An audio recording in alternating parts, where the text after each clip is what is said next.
Amis du jour, chalutations. Pour les petits nouveaux, moi c'est Sekhmet et je vous souhaite la bienvenue dans mon podcast littéraire. Dans mon émission, je vais tenter 3 fois par semaine de vous donner envie de découvrir des livres de tout poil, récents et moins récents. Alors, si ça vous tente, c'est par ici la suite. Aujourd'hui, je vais vous présenter Ashoka de Emily Kate Johnston, publié aux éditions Pocket. Dans ce premier roman de la série La Revanche des Sith, nous croisons et suivons la route d'Ashoka Tamo, une Togruta, ancienne padawan d'Anakin Skywalker. Depuis la guerre des Sith et la bataille de l'Ordre 66 ayant entraîné la mort d'un très grand nombre de clones et de Jedi, Ashoka fuit, cache sa maîtrise de la Force et se fait appeler Ashla sur les différentes planètes qu'elle habite. Quand nous la rencontrons, elle s'est établie sur Tabeska, une planète de la bordure extérieure.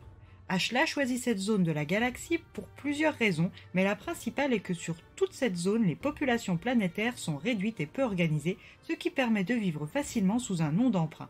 Et quand on est un Jedi recherché par l'Empire, ce n'est pas un maigre avantage. À son arrivée sur Tabeska, elle a fait la connaissance de ses futurs voisins et collaborateurs, la famille illustre de la planète, les Fardi. Cette famille fait du commerce et transporte toutes sortes de marchandises légales ou non. Ashoka est une bonne travailleuse et une bonne pilote. Elle s'est donc lancée comme mécanicienne pour la famille Fardi et les habitants de sa planète d'accueil. Un jour spécial pour la galaxie commence, la fête de la proclamation de l'ordre nouveau et la naissance du gouvernement de l'empereur Palpatine. En ce jour de fête, les filles de Fardi viennent chercher Ashla pour qu'elle assiste au défilé avec eux.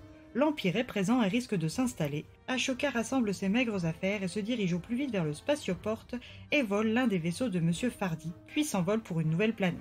Après plusieurs heures de vol, son choix se porte sur Rada.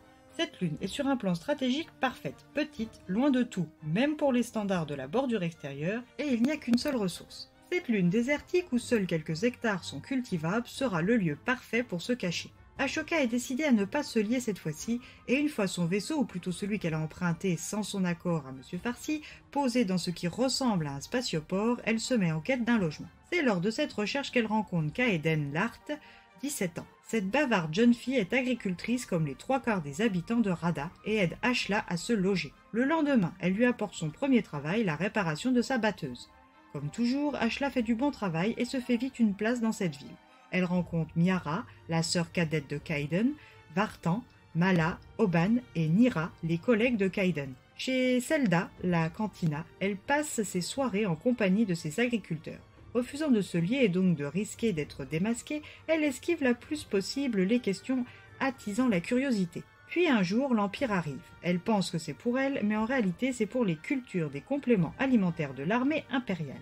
Cette culture tue les sols, et comme les habitants de Rada ne survivent que grâce à l'agriculture, cette invasion, associée à des règles strictes, suscite des rébellions. Vartan et les autres vont se rebeller et créer des problèmes. Ashoka, qui contre son gré s'est liée à eux, va-t-elle encore fuir sans se retourner, ou libérera-t-elle enfin la Jedi en elle pour reprendre les armes, le contrôle de sa vie et de son honneur? Une bataille est à mener, alors soyez prêts.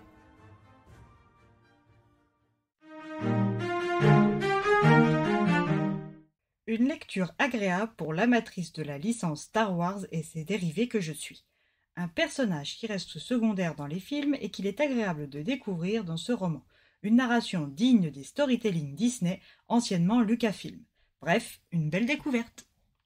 Et bien voilà, j'en ai fini pour aujourd'hui. J'espère que cet épisode vous aura plu et vous aura donné des nouvelles idées de lecture.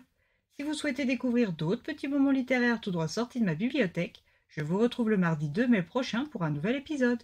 Et si d'ici là je vous manque de trop, n'hésitez pas à me rejoindre sur mon compte Instagram, @leslecturesdesekhmet. Sur ce, chalut les amis, et à la prochaine.